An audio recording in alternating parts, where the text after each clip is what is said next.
Hello there, thank you for joining me today on Personality Profile. Today is a special meal. I put a lot of spice in this recipe, especially for you, my favorite audience. And today we get to sit down with a man whose name has become very synonymous to transformative leadership. I mean, from being a trained doctor by training, public servants by calling, there seems to be some intersection between energy, education, and even medicine. The man who has taken policies to a higher level, which has impacted the very Ghanaian person's need in this country. Dr. Matthew Opoku Prempeh, you know him as Napo. Not just a former member of parliament, but as well a former minister for education and as well energy. Now, from the walls of Komfanoche Teaching Hospital to the corridors of parliament, this man has seen it all. On top of it all, the 2024 NPP vice presidential candidate, Dr. Matthew Opoku Prempeh. You know him as Napo. Please sit down, relax, and let's get into this conversation.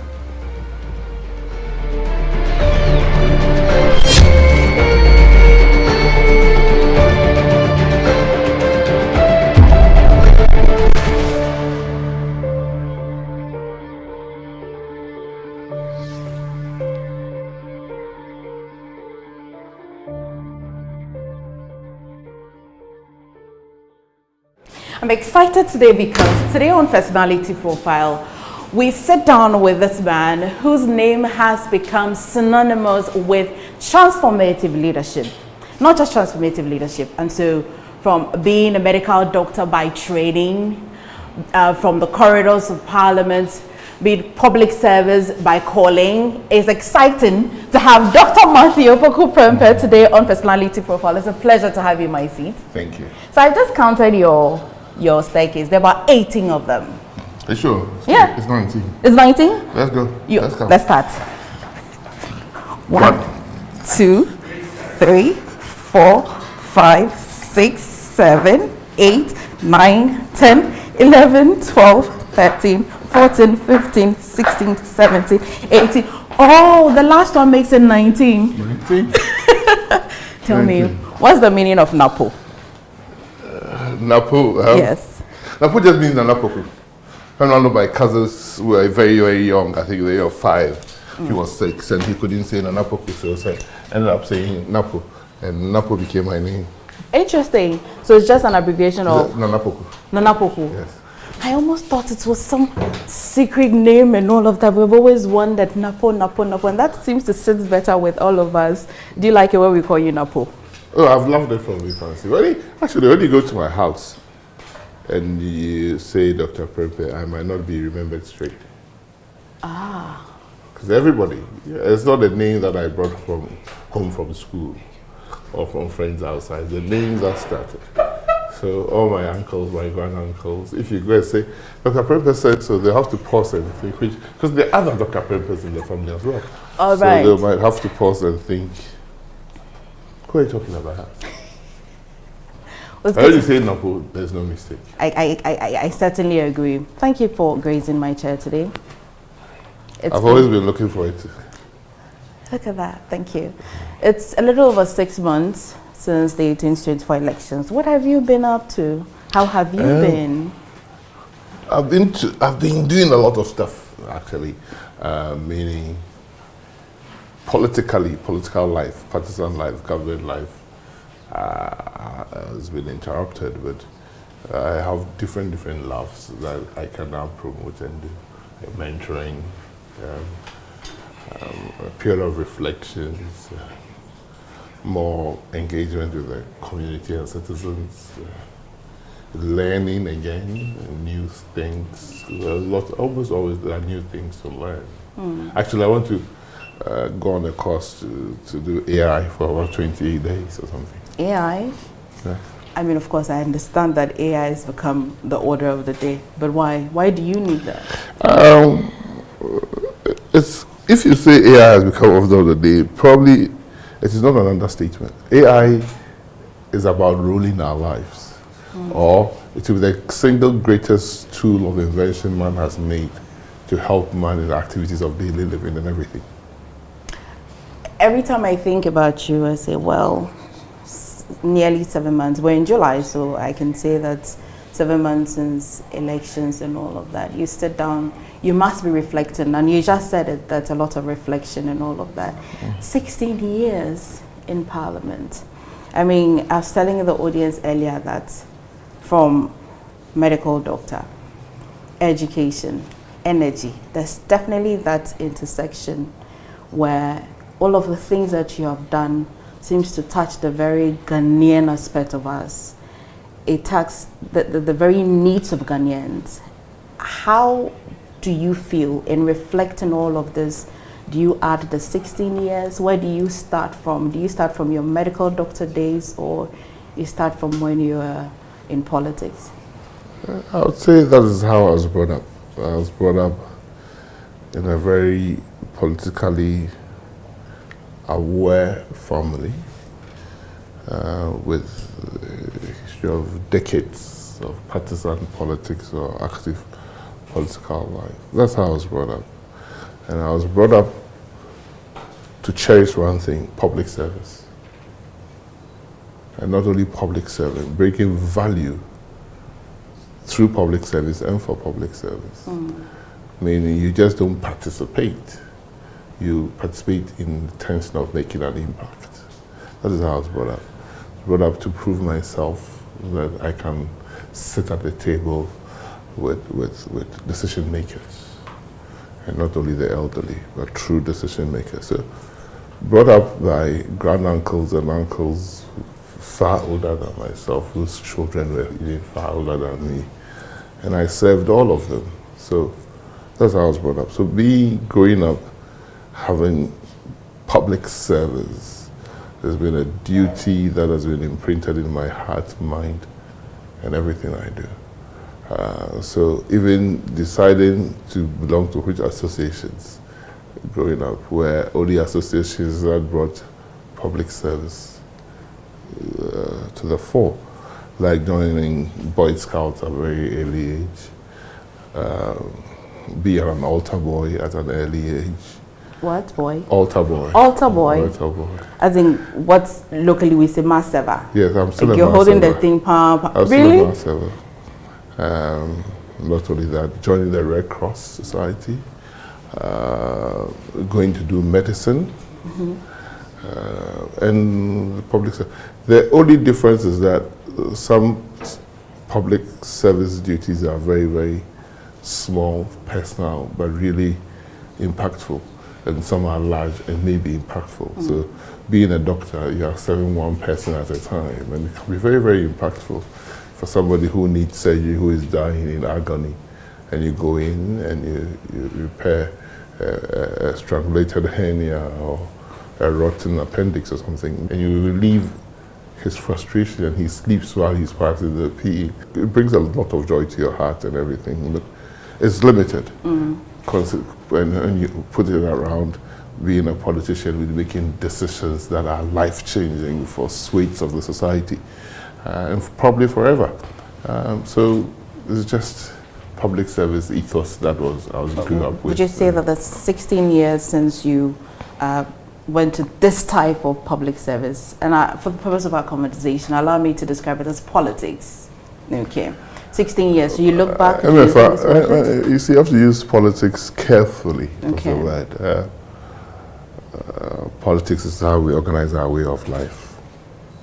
If you believe so, then it means what you are really thinking about partisan politics, seeing me as MPP or NDC, but politics is very, very broad. Right. When you see a lot of CSOs and NGOs, and in Ghana, some refer to them as neutrals. They are all politicians. They are advocating a certain policy direction. They are canvassing for certain political beliefs and ideas.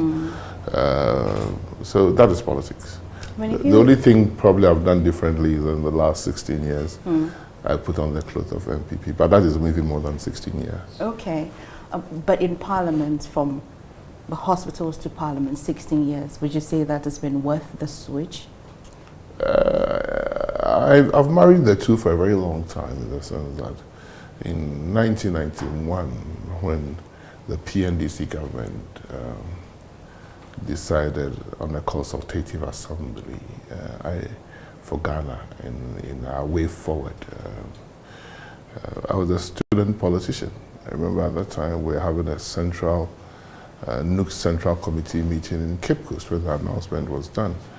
And together with my friends and colleagues in Central Committee, we decided in the early hours of the morning to march from University of Cape Coast to the residency to establish our protest against the government's decision. Then fast forward a few months after, I became the leader of the students' wing of the New Patriotic Party. At that time, probably the only one around the country, from KNUST. At that time, it was my beloved USD. So I became a student leader and a political leader, a partisan political leader for LPP, KNUST. And then we organized to support Professor Albert Dubois' campaign around the country. And the rest is history. I hadn't finished medical school at that time. I graduated from medical school in 1994. And this students' politics started in 1991, 1992. And whilst I was crawling. You're crawling? Oh, God. And now you're a big woman. So I went into medical school and I became the medical students secretary, the general secretary of the Medical Students Association. I became the local NUC's president for 2 years running. Okay. I became the national president of Ashanti Students Union as well. So it is all in preparation for public service. Okay.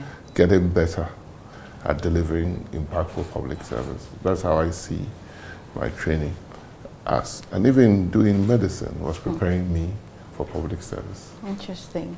But let's take it back to where you were born. Everybody, when we think about you, especially because of your surname, we're quick to go to the Ashanti region. But let me in a bit. Where were you born? Who's your father? Who's your mother? I was born in Kumasi.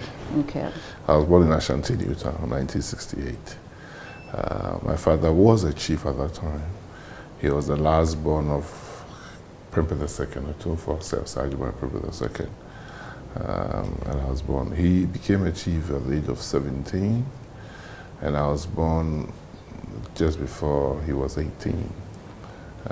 And I lived that same place in Ashanti, Utah, for my nursery school. I was privileged to attend the nursery school, university nursery school. Then I did the university primary school for 6 years, nursery school for 2 years, primary school for 6 years. Then I went to, I don't see it as arguable, I went to the best college probably I've come across for boys aged 11 to 18 in the world. That's Prempeh College. Oh. For 7 years. And then I went to University of Science and Technology to read medicine for another 5 years. By this time, did you know that you were going to read medicine? At what age did you know that you would read medicine? In Prempeh College, I think when I went to sixth form, I was admitted for the two streams, both sciences and arts, because probably I was one of the few students who had grade 1 in chemistry for O-level. And I was probably the star in the geography class as well. Really? So I got admitted to Prempeh College, interestingly, to read arts, geography and others.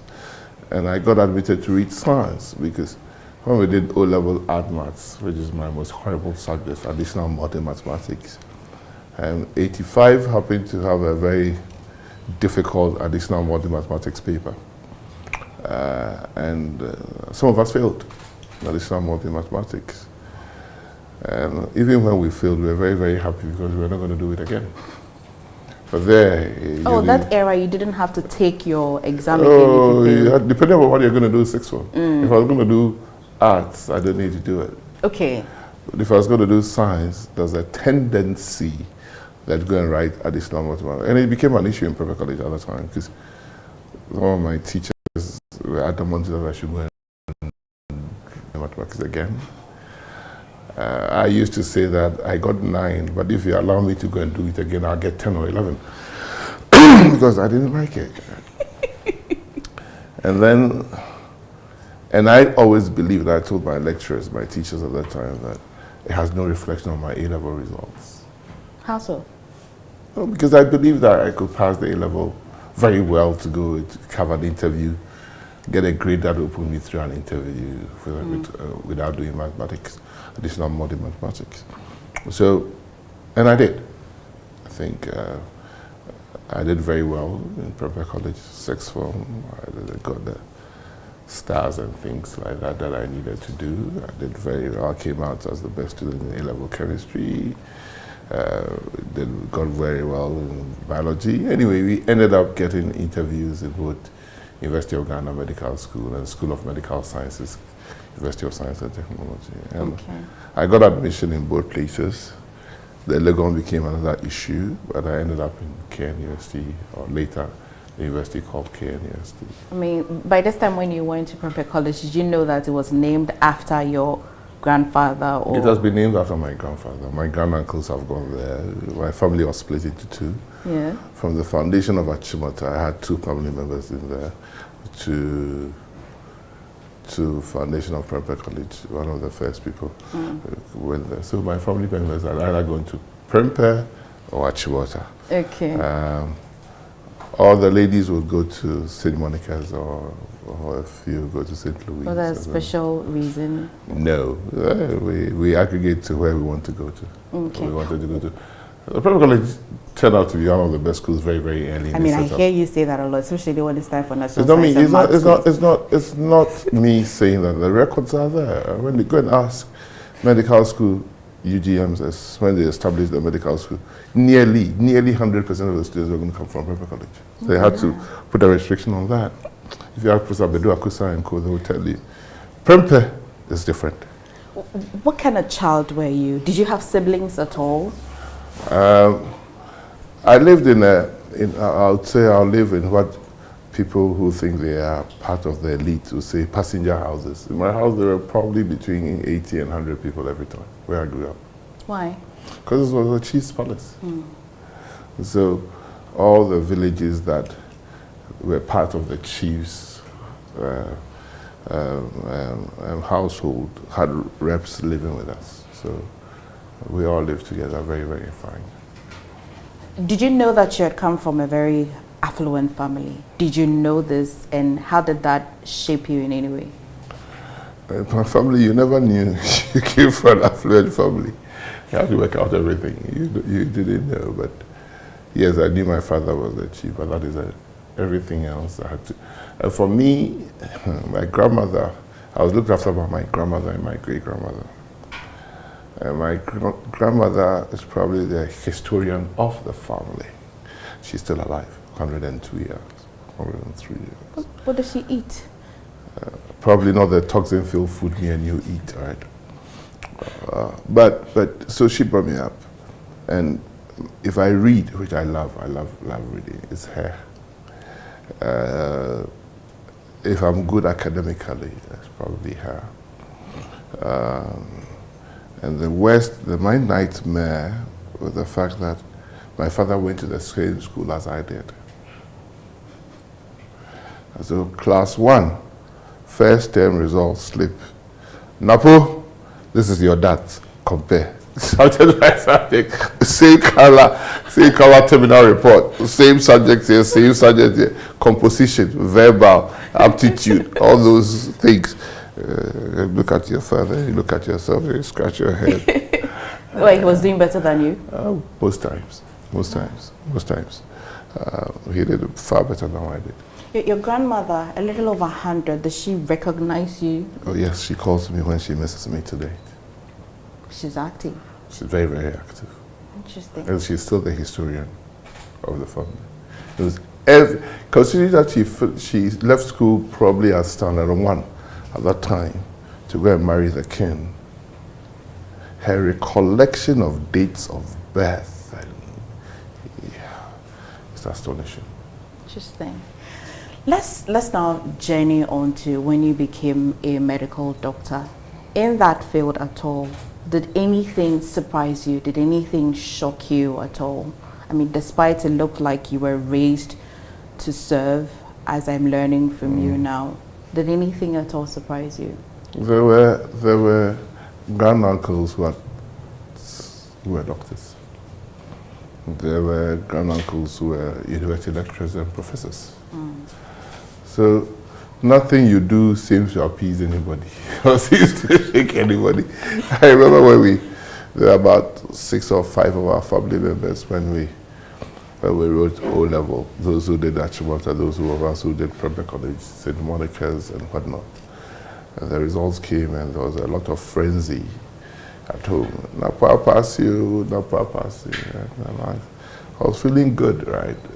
17-year-old passed, going to Prempeh College 6th form without blinking.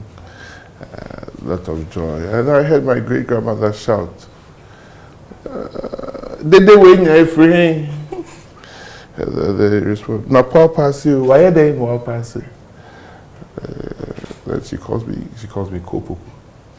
Kofi Poku. Kofi what? Kofi Poku. Okay. So Opoku. Ashantis have this thing, they don't ever want to pronounce the full meaning of everything. And then Opoku brah, I go and sit in front of her.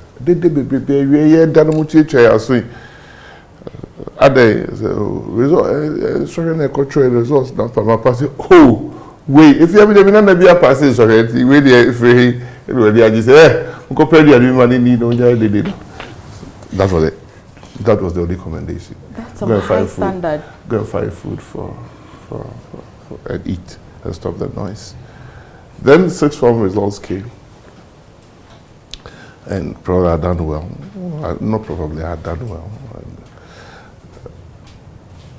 I come to the house and my dad and my aunt, my grand-aunt sitting there. And I'm called.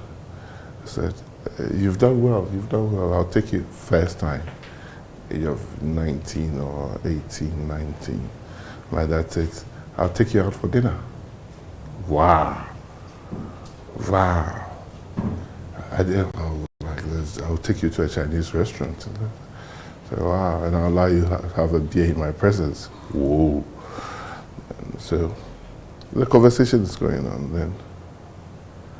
All I hear is that, but if you have a degree, A-levels, what are you going to do? That's the question. Results are back. I haven't even finished national service. I haven't even started national service. They're asking me what am I going to university to do. My father probably wanted me to read pharmacy. Okay. I wanted to read biochemistry. Other members of my family wanted me to go and read medicine. And it was a whole issue. Because I'd been impacted on by a student from Tech who was teaching, did his service or came to teach us chemistry and biology. Brilliant, probably had the highest grade point average before that time in KNUST. Do you remember his name? I don't remember his full name. He went on further to go and do by genetic engineering in Canada. I know for that. And he impacted me so much because he was like a brilliant teacher, a brilliant student.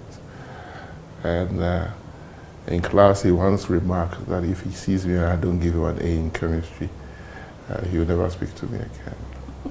Because he really challenged us. And so I wanted to go read biochemistry and be better than him. Okay. I looked at him as a God figure. No. And my uncle was a professor of chemistry as well.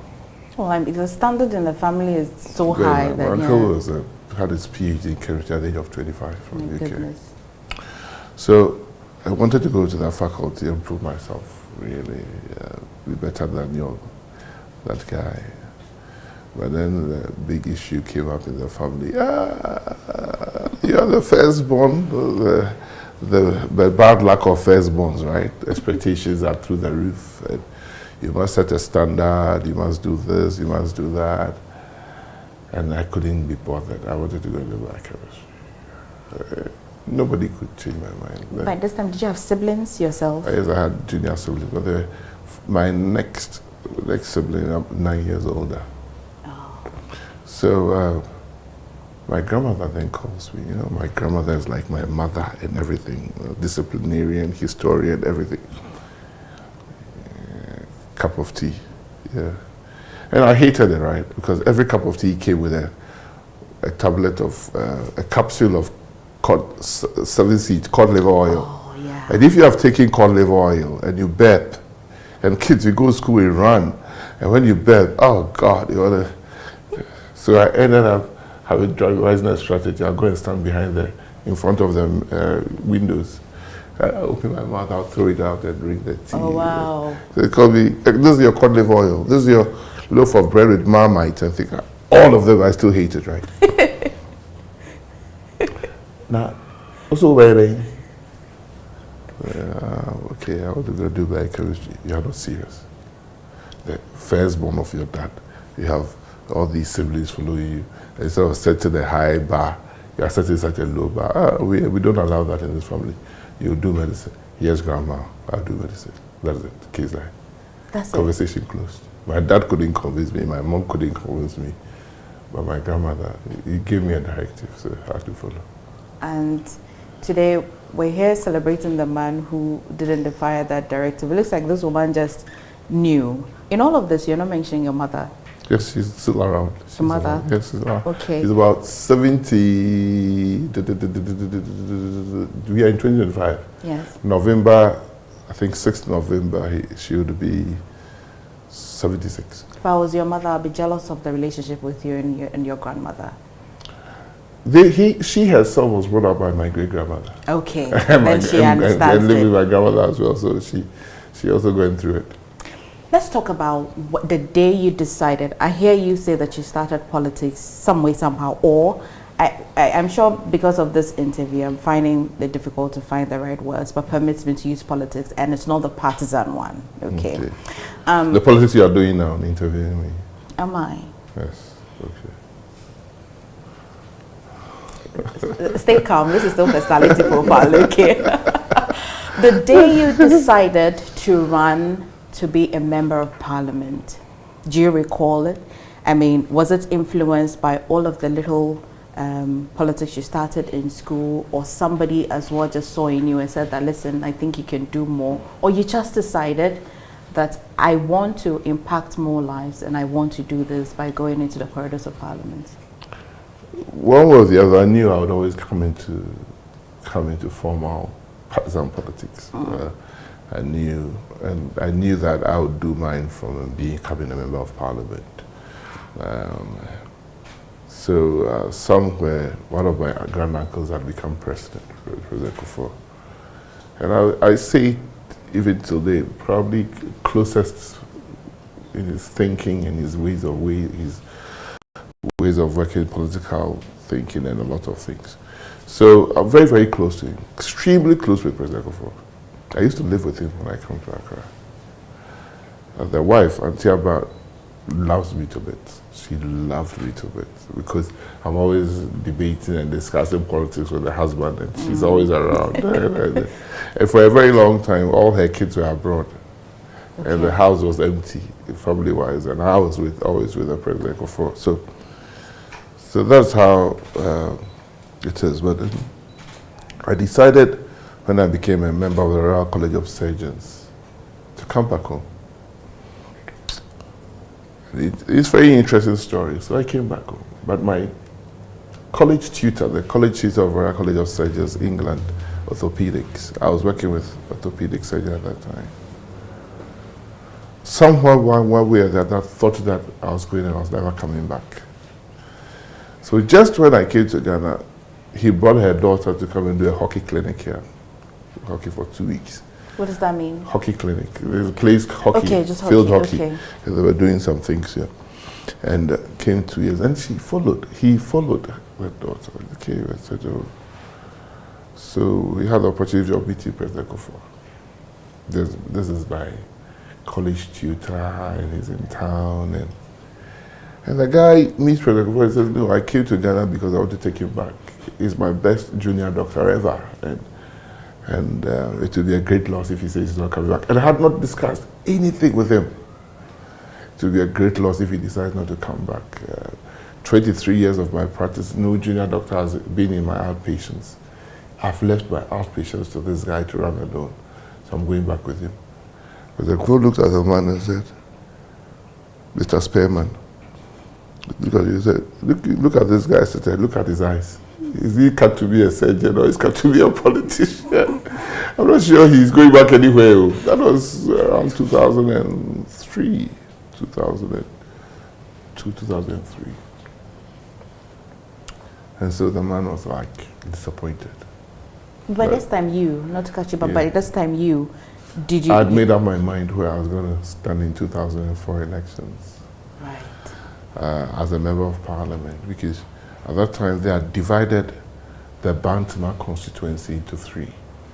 And out of that Bantama, there was the original Bantama, there was Inshaesu, and there was Kwadasu. So it was a free thing. Dr. Anani had decided he's going to stay with Inshaesu. So we went in for Bantama. The story is for another day. But I had to give up for somebody who probably, I don't regret, but I gave up for somebody else to run. And she acquitted herself very well in politics. But 4 years thereafter, one of my granduncles also decided not to run. That was in Menchia, at that time in Menchia. No, my father's house, where I was born in Menchia. But my mother's house, where my mother has lived from infancy, is also in Bantama. Oh. My grandmother's house, my mother's, we still have a house in Bantama. So I moved to Menchia to contest. And even though there was a lot of issues with family go, family come, I then made sure that I came out with a slogan, Doctor Go, Doctor Come. Because before my granduncle, there was Dr. Kwame Adekofo. Okay. That Dr. Kwame Adekofo was my granduncle. Before him was Dr. Kwame Safwedu.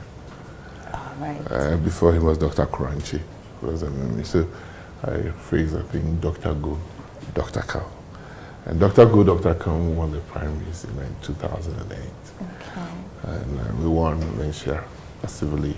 Subsequent elections, general elections, December 2008. And then my official political journey started 7th January 2009. Looking back, do you have regrets? Is there anything you would change? Probably not. Politically, since 2009, in Parliament, no, not at all. Not at all. I look back and I wish that we had a prime ministerial form of government. Why? Because I've come to pack that it will lessen the cost of politics for the Ghanaian. Because finances should not be a barrier for people entering politics. But presidential form of politics, finances is a barrier for people coming into it. But prime ministerial type of politics is not a barrier, because the cost of running in the constituency is far. It's about 30 or 40 times far less than the cost of running the presidency.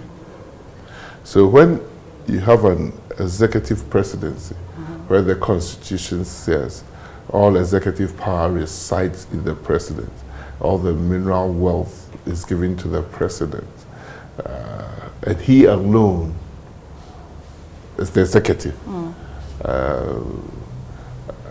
Yeah, people might not like it, but it tells you that we don't have 3 arms of government. The president has huge powers and a huge responsibility as well. The prime ministerial form of government brings in more collaborative sort of government, because you sit with your opposition in the chamber, you have a fellow feeling of how things should be done. There's a more understanding because there's more backroom work done. People get to respect themselves across the political divide. There's more understanding and tolerance than an executive presidency. So when I only use President Mahama so that nobody misconstrues me. When President Rawlings was, it's what he says that is the rule. When President Kufuor was, it's what he says, this is what the president wants to happen. Because of the constitution we fashioned for ourselves. I mean, so that's why we have three arms of government as we may see it. You're unable to see the constitutionalism of it, the arms and how I'm they just function. saying that how we have operated it, now we are seeing the problems. Yeah. We are, as we speak in this country, three arms of government is under assault. That's not where I want to go, but really, if you have three independent arms of government, some of the things we are seeing now should not happen. I mean, in Ghana now, a lot of people cannot get over you when you were minister in charge of education. I'm certain if anybody just puts your name on Google or any search engine and your name comes up, it's very synonymous to transformative leadership, and you see it tilting towards education. You were minister in charge of education, you were minister in charge of energy as well. These two, which one did you enjoy most? And which one would you say that got you really to touch the very Ghanaian life? The difficult one, but I think I'll choose education. Because, and I'll be truthful here, because I had enormous support to do what I wanted to do in education and to do what the party wanted to do. So for that simple reason, the support from the presidents and other ministers doing education was phenomenal. And so we could achieve a lot of stuff. You know, Emefa, I've never spoken about the things that we did in education ever. Because whilst I was the Minister of Energy, it was still my government that was in power. Okay. And we have to understand that whatever anyone achieved in that government cannot be said to be the person's achievement if the president, who's superintendent, is in office. Because every backstop with the president. But now, very soon, we'll start talking about other things that we did. There's not a single thing in education that is happening now that we didn't start. If you're in government, you govern through policy and legislation. So I'll track every single from technical vocational education, which I would put it now more professional education, or skills training, through free secondary school, through early childhood education, through a new curriculum for schools, through a new curriculum for teachers, through moving teacher education from diploma to degree, through moving a conversion from diploma to degree, from 3 years to 3 semesters for educational workers, a host of other things. I sit back and I say, wow, it's breathtaking. Yeah. It's breathtaking, building new schools. Some of the schools even that we built for science and STEM and technical and vocational, people even wanted to convert it to universities. It tells you the breadth of reform that we changed and the lasting impact. You realize that no matter how the government spoke about it when they were in opposition, they came into government and they are continuing. Even though they are chopping it. I see these days, they find a way of chopping, school uniform and school cloth, but then you hear back that it's not even true. But really, the changes that were started is living. It's being sustained, because we can't go back to the situation that we found ourselves, that we had blinkers on and nobody wanted to own, was that quality education failed in the country. And it hadn't failed under a particular government. I always go back to it. When we were doing the Millennium Development Goals in Ghana, we started in the 90s or late 90s, early 2000s. Ghana was probably the only country in sub-Saharan Africa that had 6 end goals. Ghana passed 5. Only country that passed 5. But we missed out on one. What did we miss out on? as early as 2003, 2004, we missed on quality education. We missed on quality education. Fast forward, after all the necessary interventions were done, we had the gender parity in basic schools under President Kufuor by 2006, 2000. Why? Because he had introduced free meals in basic schools. He had introduced capitation grant in schools. If a child is in a city and there's a bus, it goes free. He had started some bit of school dresses for the poor. And it had dramatically changed the parity ratios, right? But come forward, as far back as 2005 when we achieved that, in 2017, the gender disparity in secondary schools against the female was mind-boggling that nobody was looking at it. 100,000 students were leaving BEC, qualifying to go and do secondary school, but could not go because of money, and most of them were females. Every year, if you recall, every year, for those of you who are as beautiful as those who went on pageants, Ghana Most Beautiful or Miss Bailaka, there was not an episode without talking about teenage pregnancy. True. There was not a year that for months the headline of Daily Graphic would not be talking about teenage pregnancy. True. In the last 6, 7 years, have you heard it?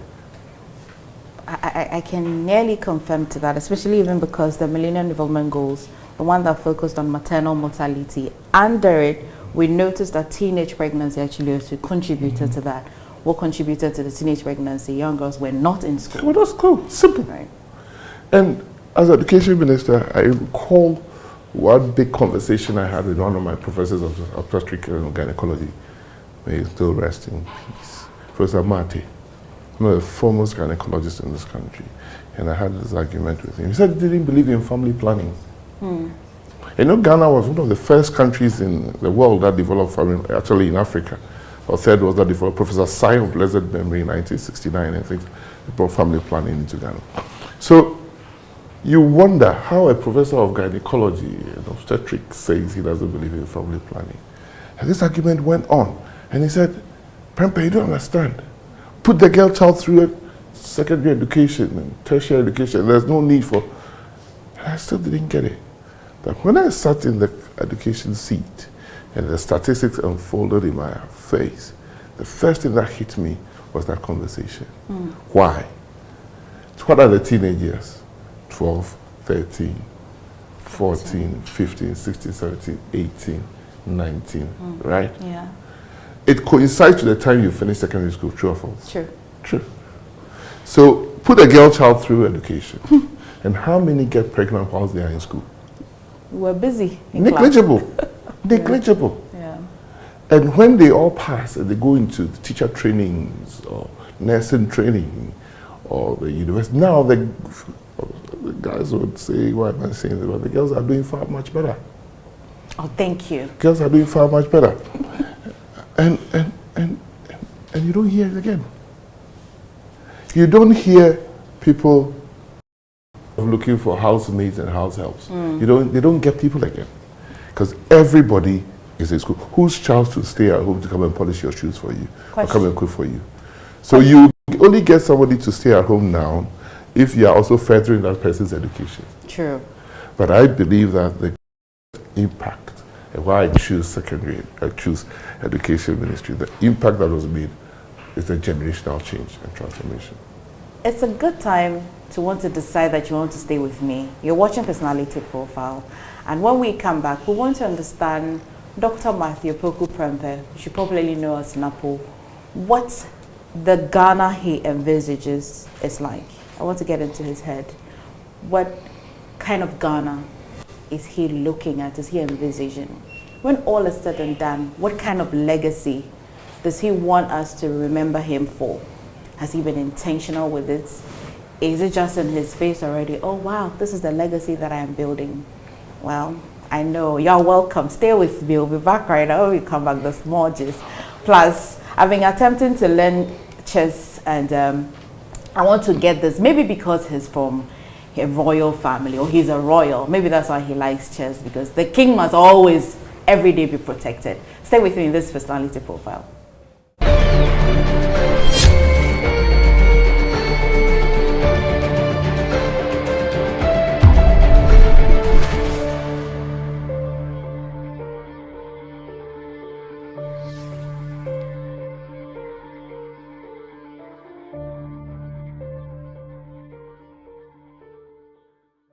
Welcome back to Personality Profile. If you missed the first segment, I'm really sorry for you, but there's more to still unpack. We've been sitting down with Dr. Opoku Prempeh. You know him as Napo, former energy minister, former minister for education, of course, the 2024 vice presidential candidate as well for the NPP.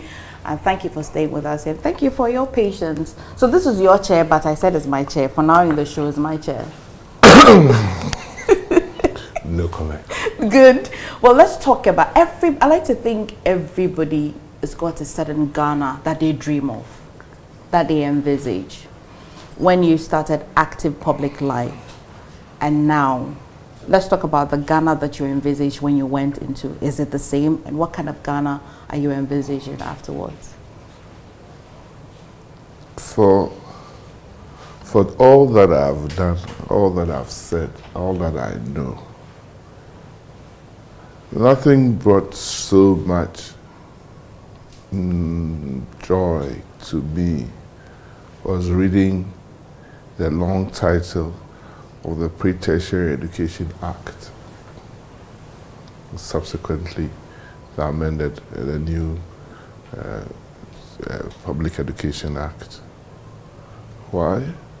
It talked about a Ghana where each and everybody's mind and heart and hands will be developed to the level that the person will contribute to becoming a functional adult and contributing to the prosperity of Ghana. I don't know, whoever, I think that Act 778 was done under Kufuor, but I don't know, they haven't found out the previous acts if they had that long title. So when we were doing the new Educational Act, I had to maintain almost everything. Because it talked about, really demonstrated the fundamental point about education and skills training, which we call technical vocational education and training, or in modern countries called professional education. The marriage of that two in allowing the individual's talent to come to fore, using that talent to perform in a democracy in the way that the person would contribute to the prosperity of the country and the individual. It's interesting. And that is what I have benefited, and I hope everybody does. I have lived how education transforms people's lives. As a child, I saw how education transformed my life. And it was with my grandmother. He made me believe that everything is about being education. And in my house, if you are not very, very talented education, grammar education-wise, you will be talented hands-wise. Because there were professional jobs all around me, from hairdressing to dressmaking to shoemaking or native sandals making or kente weaving or lapidary, working with gold and silver. And I saw it every day. So you would have a lot to put your hands to, that whatever talent God gave you will be put to use. Right. So even though I started with grammar education and I went to the university, I ended up doing what I'll call more refined skills, hands, as a surgeon. Surgery is not different from other hand skills, except that you apply probably higher forms of knowledge. So that, to me, is everything we want to do in this country. We want a country that is prosperous, that each and every individual will reach what God had given his potential, either through academics or through professional education. Everybody would be somebody. You become functional in society, not drop out from school, or just because somebody has utilized his God-given functions somebody has made a lady pregnant, so the person should drop out of school. And meanwhile, the guy is nothing is done to the guy, right? We don't believe in that. I was not brought up believing in that. If you even get pregnant in school, you deliver and go and continue. If you look at the corners of this country in its totality, this dream of yours, does the architecture of this country allow it to be materialized? We by and large on the right track. Like somebody said, probably what has happened is that we have become more talkers than doers. But generally, Ghana's longest expansion in economic fortunes have happened since 1992. Forget about what the politics will tell you. Economically, we've grown consistently from 1992 till date. The largest expansion happened from 1992 to date. So, yes, we might be going through some political schisms that we all don't like. But economically, when I went to tech, right, there were only probably 2 or 3 students who had a car. The whole campus UST. And how many of us were there? We were in only about 6 halls of residence. Our numbers were moving up to 3,000. Just check the number of people now on campus UST. It tells me we are expanding the frontiers of both knowledge and functionality. Compared to 100,000 kids who were dropping out at the age of 12 or 15, now almost everybody is in secondary school. Yeah. Almost everybody is in secondary school. And the number of people who are going into tertiary institutions are bewildering. We have also recognized that if somebody doesn't go to school, formal education, and has a talent, that person can grow that talent to the level the person wants. We have a curriculum now, we have a structure, a foundational structure, educational structure, that bridges skill training and grammar education. So you can move, you can start as an illiterate dressmaker and end up with a master's in dressmaking. That is recognized. Okay. We've built the blocks, the ladders, and everything. We've transformed technical and vocational as to dropouts to becoming probably mainstream now. And the people who are doing technical and vocational, we are seeing the value. Emefa, look around the country. What you see is construction everywhere. Look at the talents that we need in the construction industry. We don't even have enough in Ghana, true or false. We have to go and import them from Togo, Philippines, Portugal, and a host of other areas. I've spent about 5 weeks in the last 2 months in Italy. And it's interesting. Small shops from grandfather to father to daughter. And that's where we all go for fashion. And the fashion industry is a creative industry. And it's small shops, family health shops. And look at where Italy is. So I think we're on the right path. I think that no matter the noise we make when we're looking for political positions, the reality dawns on us very well that the average Ghanaian wants to prosper. The average Ghanaian is thinking about his welfare and well-being. The average Ghanaian is thinking about how I can put food and quality food on the table. It'll be a good time to ask you what next for you. I still have a lot of time to still impact. It was Mother Teresa being used as a case study somewhere I went to learn that said, brighten the corner where you are. It's really true. You don't need to be in authority to demonstrate leadership. So even the crew you came in, if you sit back, you'll notice that 1 or 2 are very, very good. They demonstrate leadership. And they are probably not even the leaders of the team that came. So we have to train more leaders. We have to inspire many more people to demonstrate leadership.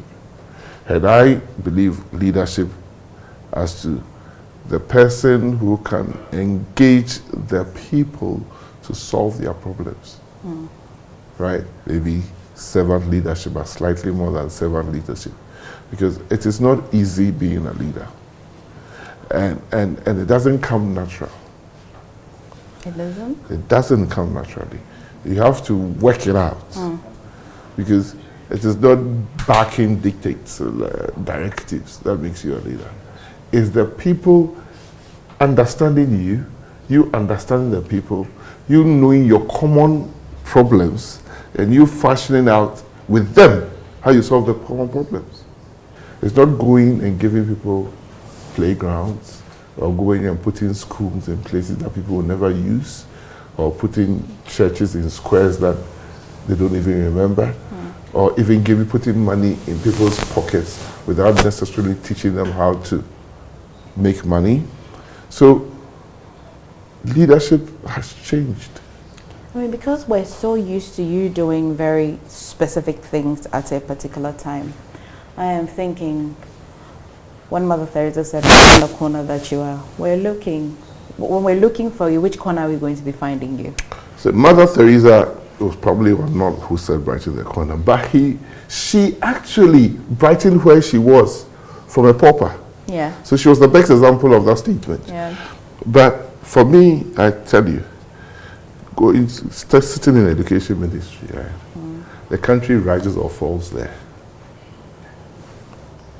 And then when I moved to energy, the country develops or fails to develop from there.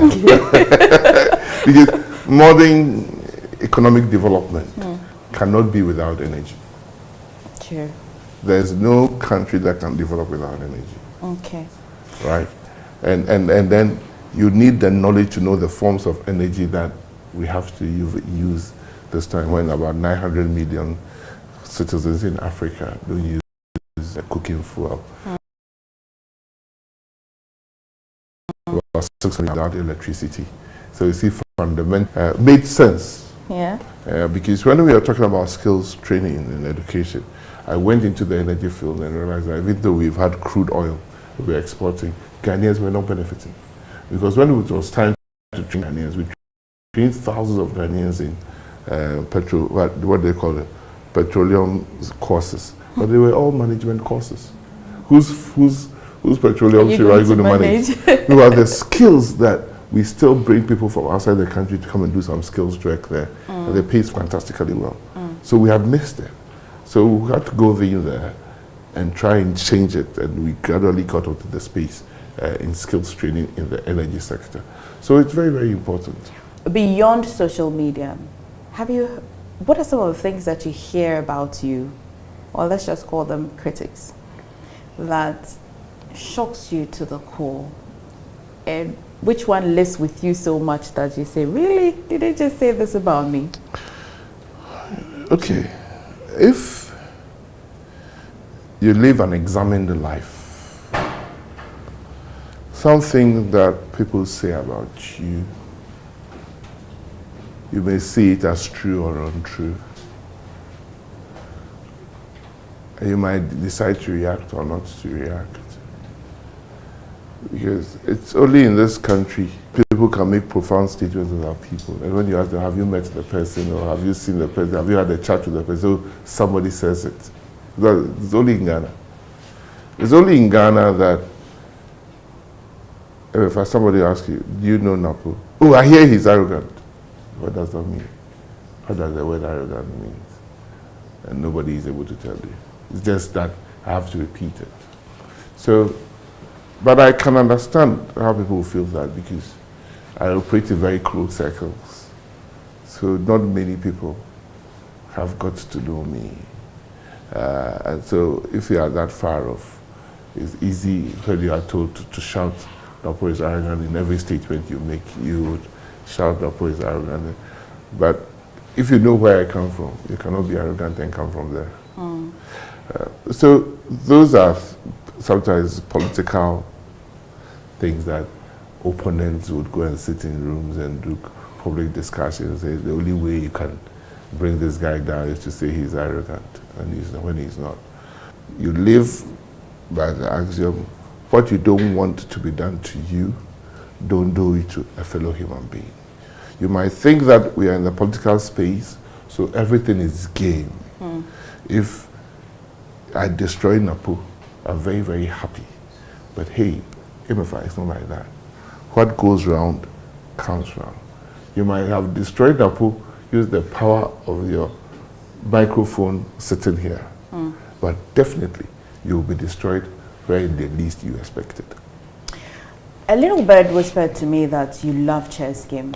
And then, it's not that I want to play the game, but I'm curious why it's one of your favorite games to play. Why? What about it? When I speak of how blessed I am, I don't know of a card game that I didn't know how to play. Every card game, every board game, we played it growing up. So chess, Ludo, Begamon, just Monopoly, crossword puzzles that we grew up with, Legos that we grew up with. So we had a full youth. So, and in my house, like I said, you are not allowed to go out and play. You're not allowed to bring outsiders to your house. We have huge, big house with a lot of people. So we have to engage ourselves in all manner of games, table tennis, which I play. So chess, I really played dummy better than chess. You know draft? You know draft? It's also squares, black and white squares. Yes. Just that it has a few number more tiles. This has about 16 and draft has about 20, right? Like, I don't want to miss the step like you missed the step. I think draft has 20, this has 60. This has multi-functionality. Okay. With the bishop going diagonal, the castle going straight lines and things like that. The knight going in L shape, 2 squares, 1 laterally. The queen going every, you know, the queen is the most powerful. I couldn't wait to ask. The queen is the most powerful and interesting, even though the queen, you know, when you go to the animal kingdom, right, and you listen to History Channel, Geography Channel, and you see how the lion has a harem, and interestingly, the females protect the male. Yes. And I watched one with the monkeys. The male monkey was sitting there, and the females were fighting. Intruders were coming to fight their man. It's interesting. That's the chess game. You have to protect your king. The whole thing about chess game is to protect your king. Okay. Once your king is down, you're out. That's war. Can I look at this with the political eye? Is there politics in there? Everywhere. Everywhere. The sufferers are the pawns. There are about 8 pawns, are they? There are about 8 pawns there. They suffer. They are your troops. What about them? He jumps and he hops. Okay. That's the only one that jumps and hops. Even the queen doesn't jump and hop. The queen is limited to the tiles in front of you. The knight jumps to the available space in this dealings, in this L-shaped dealings. That is what it is. But it's an interesting game. Well, it will be suicidal to sit down and have a conversation with you and not talk about the NPP as a party, especially because it has said Have we finished with any board games? Because I'll go there. Because I'll go there. I thought today is a personality profile, not political profile. It is. I mean, why? But because it's not a political profile. Of course not. So because in 2024 you were the vice presidential candidate, I just want your view overall, 7 months after the elections, your reflections, and going forward to the 2026 presidential flag bearer race. What are your expectations? I mean, many have said that it has come too soon. Is this not going to threaten the unity of the frontliners at all? What's your general view of it? I would start by saying how grateful, and a sense of gratitude that I have. One, grateful to God, bringing me how far, and is continuing with me. Everything I do, every step I make, not steps that I've done that I'm thinking about, hey, I should go and look for God. God first, right? So if you look at my political journey, it's nothing but pure goodness and mercy. 8 years as an opposition politician, made probably good names and headlines all over from day one. The next 8 years as an executive member, still a member of parliament, the most far-reaching ministry than anything. If there's anything I look back, probably the only form ever education in Ghana, where there are almost 100 associations in there, unions in there, nobody went on strike. It's only God. Yeah. It's only God. And when people say all sorts of negative things about me, I said, how did I sit with unions all these years and they never, not one union member came out and said any disparaging remark about Matthew Opoku Prempeh. Yet still somebody wants to believe that he's arrogant. Can you go and sit with their unions with arrogance and go scot-free? Of course not. Not. So people's perception might be clouded by where they are sitting. But 4 years there was no demonstration. No, never. It's never happened. That we went to, and yet still the transformation, 52 pieces of policies and legislation, never at a point, cabinet secretariat, the holder of all government business, had to recognize me with a plaque. It's when you get into those dizzying heights, you get swelling-headed. But no, my feet is firmly planted on the ground because of God. Okay. But the other day, so in times of harvest, you store. Because whatever you do, the bad days will come. And that's when you have to rely on your resilience and your store, and you have to go back to God. One word for all those who have started, showing the interest in the... Put in the hard work. Hard work. Put in hard work. But more importantly, in this job game that we are called politics, what stands is character. What stands is integrity. What stands is honesty. Okay. So this edition is my favorite part. It's called, so we have three things to do now. The first question is this or that, the Napo edition. This or that. Don't worry, you'd understand. Hey. Trust Hey, me. for even you. Then we've got true or false, which you'd be answering with this. It will be here when we get there. So when what you say is true, you will show it. You will show, and I say it's false. No, you have it. You would have it. But we'll start with the this or that first. And then we'll get to the not guilty or guilty part. So you can put your... But there's always a third answer. Is it? It's not everything that is false that is true. It's not everything that is true that is false. And there are things that are not true but are not false. Unfortunately, it's not on my plan. So you have to be careful. Because I know many more things that are not true but are not false. Many things. Let's try. You never know. See. Let's try. I should ask you one. Not yet. Okay. Not yet. Not yet. Let's start. I'm excited about this one. So we're not at the true or false yet. So this is it. Let's start with the this or that. Tea or coffee? Tea, of course. Tea. I've never drank coffee. Really? You're missing a lot. You haven't gotten a well-brewed cup of Dijalin tea. That's why you talk like that. Ah. Tea. Okay. Any day. Any day. Any day. Okay. It's just tea. Paper notes or digital notes? Paper note. That's evident. Paper note. Fufu with light soup or banku with okra? Banku with okra. I know if you Ashanti region to... There are more volunteers eating food than banku. Are you a morning person? Man, I'm setting me questions. Why am I getting caught up in my own questions? because probably a volunteer who loves fufu. Now you got me right there. with a shiny bright light soup with goat. No, there's nothing like nkrumah and snails and koto. You know koto? I know koto. The small one. Then you can put the whole one in your mouth. Yes. Okay. Morning person or night owl? Definitely a morning person. Okay. Long speeches or short? Brevity is the soul of the wit.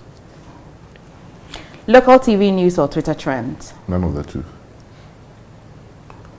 Oh, TV. None of the two. That's why I work with people. That is their job. Right. Socks and sandals or barefoot at home? It's a mixture. No socks at home. But no barefoot. Okay. STEM or humanities? Both. You cry. Choose one. Because you see, I was a minister that brought STEM Yes. and technical and vocational skills in one. Yes.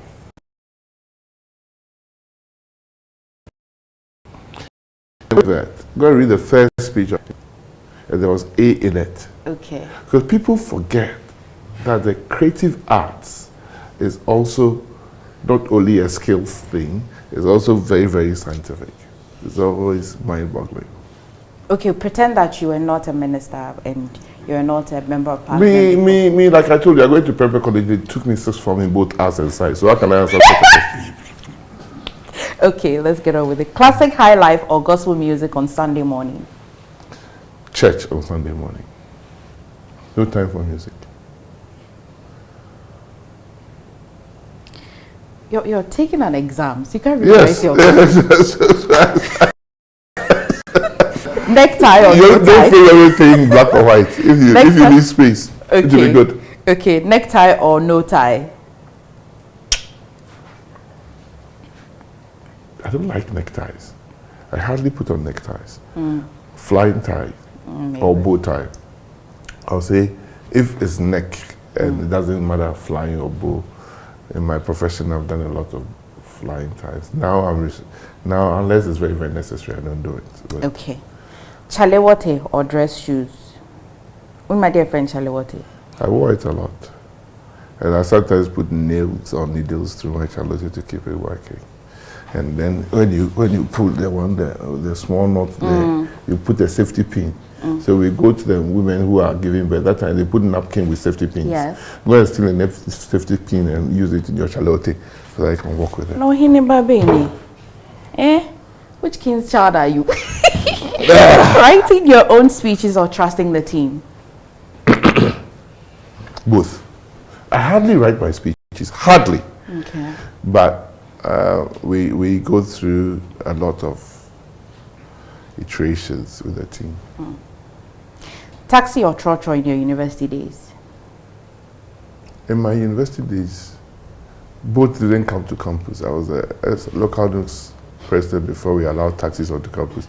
We all dropped at Tech Junction. So, Charlie, you'll be in this car, we can't trotro, who's car taxi. Okay. So you go into taxi when it's a girl. Okay, they ain't cost. Again, twaso. Yenjina hona. So, free SHS town hall or energy sector retreat? I love both. I love both. Oh my God, someone should have told me this would be difficult with this. Love both. Okay. Phone call or text messages? Okay. Cognac or whiskey? I've graduated from cognac to whiskey. So which one is better? If you have graduated, it means that cognac was doesn't a necessarily mean that. It means I'm in a new course. I've started a new course. Okay. But now I do single malt. Okay. What's special about it? It's smoother? The older it is. Like everything else. You Yeah. see, people forget that alcohol, in general, it is not good for the health reasons, especially if you drink too much. But if you are buying alcohol, the older the years, the better it is. So it's not only wine. So if you look at the vodkas, there's black label, even vodkas, there's a blue label, there's white label, there's all that. But do whiskeys, there are labels. There's all, the more you go further, platinum and things like that. So the older, so one day when you ever come to my house, we will share a tot of 30 years Macallan, and you'll see the difference in drinks. Okay, that'll be nice. Thank you. Now, suits all week or native wears? I mean, on Fridays. Now, this defeats that question, so I'll take it out. Don't answer it. It's okay. Suits or what? Or native wear on when? Fridays. On Fridays. Fridays? Yes. They are not making Kai Friday, though. So it depends on what I'm doing. Plan A or make it work on the fly? I don't understand that question. Okay, so you have, you know, the regular saying there's plan A, plan B. For you, it must work or you allow for other plans? If you are a human being, you would have other plans, but plan A should work. Okay. Unless you didn't think through it well, plan A should work. Okay. Power nap or PowerPoint? PowerPoint. Okay. Now finish the sentence. The one thing I never travel without is? My allergy tablets. Your allergy tablets. Oh, I'm tempted to ask what are you allergic to, but it's okay. I'm allergic to everything. Even long conversations on TV. Okay, don't worry, we'll break this into two. Ghana tastes like? What? Ghana tastes like? Like a good wine. Okay. Public service taught me? The value in service. My leadership style is? Servant leadership. If I wasn't a public servant or a doctor, I'd probably be? A teacher. One value I live by is? Your word is your bond. On Sundays, I? Have to go to church. Legacy to me means? An enduring fact after you. My happy place is? I don't want to share that one. Is that your grandmother? I don't want to share that one. My happy place. Okay. I don't want to share that. I feel most Ghanaian when? In everything I do. In everything I do. I feel most Ghanaian when I'm on an international stage. And then I'm letting people know that it's not all gloom in Ghana. I have a lot of good things happening there. But do you know that I wanted to be the Minister for Tourism? That was my elective choice. Really? If I was ever going to be permitted to be a minister, to be tourism. What's one thing in tourism would you do? Lots of it. Ghana is tourism, if you want to know. Ghana is equal to tourism. Interesting. Time now to start with our true or false. So, Dog, Ohinaba, Wadaruma. Fantastic. Why is it both red? It should have been blue true. Another color. False. You know the color? Guess. If what color would I put for false? Nah, I won't fall for this. Okay. Let's start with that. Let's leave it to them. The audience guess. Okay. So please have that one. You can hold it by the neck and then. So true or false? You once nodded in a meeting and dozed off. Plenty times. True or false? You own more political t-shirts than dress shirts. False. Okay. False, false, false, false. True or false? There is a WhatsApp group you've muted permanently. True, true, plenty. You have pretended to be on a call just to avoid a long conversation. False. You have corrected someone about free SHS in a supermarket, queue, church, or funeral. At least one of your speeches was written or edited in a car. Plenty. You have been tempted to respond to a headline story about you. That. True. Okay. You once gave a serious speech thinking about something else entirely different from that speech that you're talking. True, true, true, true, plenty. We can't wait to go there. You have been called Napo more times than your actual name. True. Okay. Napo is actually my name. Okay. Party shirt to sleep. False. You have listened to your own speech and thought, not bad. False. Never listen to my own speech. Never. Why? Maybe I haven't had the time. People should have job to do. Somebody should collect their speeches and make money out of it. You have sent a voice note instead of texting because. Okay. You have said, let me be honest, when actually you're not honest. The answer is all here. But it's true. Okay. You have used the phrase, I'm not a small boy, in a serious debate. I don't remember. Okay. Maybe. Okay. But because I've always had a very irritating attitude about people who are talking small boy. Very, very irritating. Every time somebody says small boy, I cast my mind back to at that age. Did I see myself as a small boy? People who can't defend their positions use small boy, I can't someone now can be. It's really below the belt. Okay. You have practiced a serious look in the mirror before an event. I hardly look in my mirror. Oh my goodness. I hardly look in my mirror. My hair is always cut low, so I don't need to be in the mirror. I just need some shea butter in my hair and I'm off. Okay. Finally, you know someone who still calls you honorable, even in the market. Plenty. And even the way they say the honorable, the Ashton people can help me here. Honorable. It's a real pleasure sitting with you. Finally, let's wrap with the chest. So I put it together and we use the guilty and not guilty. Honorable.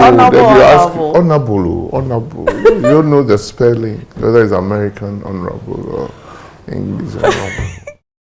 How often do you play the chess? Increasingly, you don't get people to play chess with because of social media, 15-second life. Everybody wants quick things, so they want to flip Instagram rather than come and sit and engage in a game of chess with you. So I don't play often now. What I do play often now is 4 in a row. What's that? You arrange colors in a row, 4 colors. It's red and gold. So you arrange to get it 4. I play with AI, and it's interesting. I see your love for AI. I mean, you mentioned it's not a love for AI. It's AI phenomenon is bigger than when we introduced electricity, or it's bigger than when laptops became common. I could talk to you the whole day. Thank you so much for sitting with me today on Personality Profile. I like to think that there's going to be another time that I'll have to come and sit with you again. It doesn't happen often, but I must say that I've enjoyed talking with you, and maybe we'll think about it and give you another opportunity. But I'm a very shy person, so I'm always hiding myself in my room, minding myself. Have you seen me out before? When? Where? Campaign rallies. Campaign rallies is something I can't say you won't do. But after the campaign rally, I'm home. Right. I'm a home person more than anything, and I've enjoyed talking with you. I've loved your interview, brilliant, supportive stuff, which AI cannot replace. Thank you. Thank you. Thank you. Thank you so much. Thank you. And yes, you watching, thank you so much for staying with us. You're welcome. This is special, exclusive, all for you, and it's not true or false, and it's not guilty or not guilty. Thank you. See you another week.